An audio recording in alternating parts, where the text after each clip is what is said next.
जगत के कण कण में भगवान, जगत के कण कण में भगवान, जगत के कण कण में भगवान, जगत के कण कण में भगवान।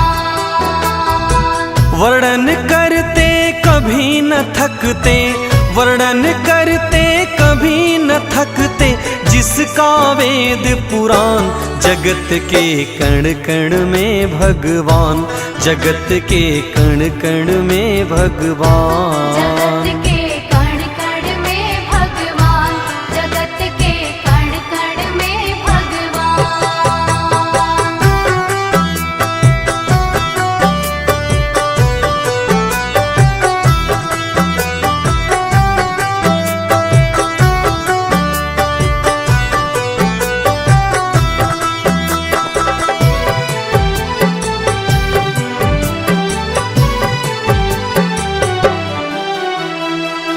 हमारी आस्था और विश्वास हमारे ठाकुर जी के प्रति इस तरह से होना चाहिए कि जैसे कि श्री रामचरितमानस में भगवान मर्यादा पुरुषोत्तम जी ने माता शबरी को नवधा भक्ति का उपदेश दिया है, तो बताया है कि मेरे मंत्रों का जाप भी करो, तो मंत्र जाप दृढ़ मम विश्वासा, पंचम भगति स्ववेद प्रकाशा।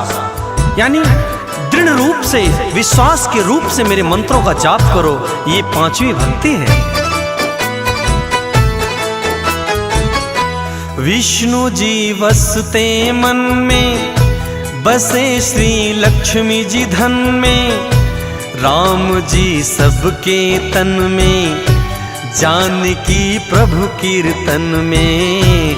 राम जी सबके तन में, जानकी प्रभु कीर्तन में। विष्णु जी बसते मन में, बसे श्री लक्ष्मी जी धन में, राम जी सबके तन में, जानकी प्रभु कीर्तन में। राम जी सबके तन में, जानकी प्रभु कीर्तन में। जन जन के प्राणों में बसते, जन जन के प्राणों में बसते, पवन पुत्र हनुमान।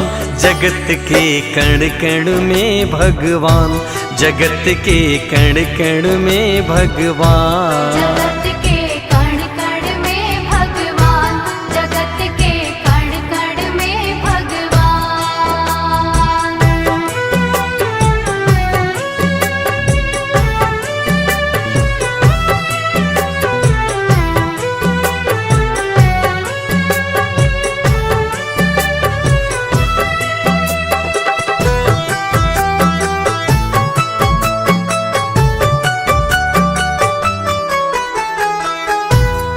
जब भी हम सभी वंशी की धुन सुने, वंशी की तान को सुने, तो श्री बांके बिहारी का दर्शन करें, नृत्य करें तो राधा रानी का दर्शन करें। ऐसी श्रद्धा, ऐसा भाव होना चाहिए मन में, क्योंकि इस कलयुग में मुक्ति का साधन सिर्फ राम का, कृष्ण का नाम है।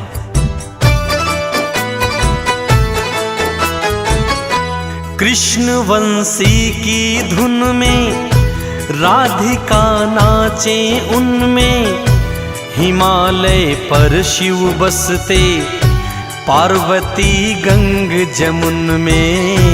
हिमालय पर शिव बसते, पार्वती गंग जमुन में। कृष्ण वंशी की धुन में राधिका नाचे उनमें, हिमालय पर शिव बसते, पार्वती गंग जमुन में। हिमालय पर शिव बसते, पार्वती गंग जमुन में। श्री गणेश जी बुद्धि बांटते, श्री गजानन जी बुद्धि बांटते, मातु शारदा ज्ञान। जगत के कण कण में भगवान, जगत के कण कण में भगवान, जगत के कण कण में भगवान, जगत के कण कण में भगवान।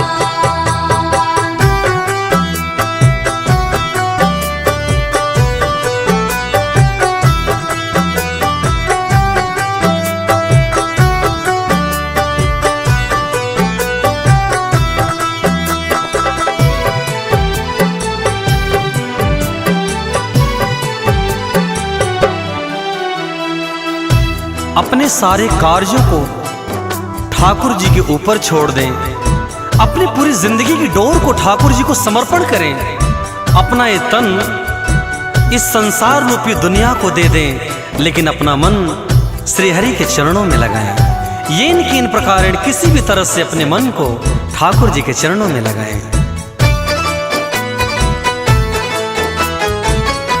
भाग्य में बसे विधाता, सृष्टि के हैं निर्माता, जगत के संचालन में प्रमुख माँ दुर्गा माता।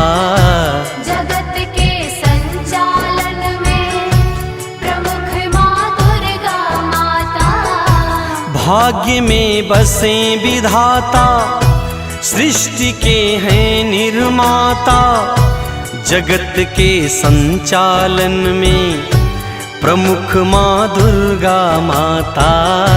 जगत के संचालन में प्रमुख माँ दुर्गा माता।